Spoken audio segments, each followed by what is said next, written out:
అపోస్తుల బోధలో గుర్తుపెట్టుకోండి, మాయ ఉండదు, అబద్ధం ఉండదు, కపటం ఉండదు, యాక్టింగ్ ఉండదు, చేయని కార్యాలు కూడా చేసామని చెప్పుకునేది ఉండదు, ధనాపేక్ష ఉండదు, శరీరాశ ఉండదు, డబ్బు మీద ఆమోహం ఉండదు, శరీర కోరికలు అనేది కూడా అపోస్తుల బోధలు ఏమీ ఉండదు వాళ్ళ దగ్గర.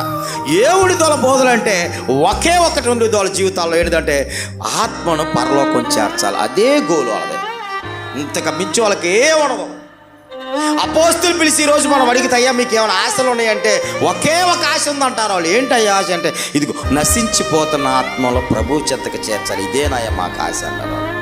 మరి ఈరోజు అట్లాంటి బోధలు మనకే భయంకరమైన బోధలు, అబద్ధాలు. మీకు జ్వరాలు తగ్గిపోతే, మీకు రక్తం వస్తాయి, రకరకాల మనుషులు మాయ చేసే బోధలు ఈరోజు ఎక్కువగా. అని దేవుడు చెబుతున్నాడు, మీరు ఆశీర్వదింపబడాలి అంటే అపోస్తుల బోధలో మీరు ఉండాలి.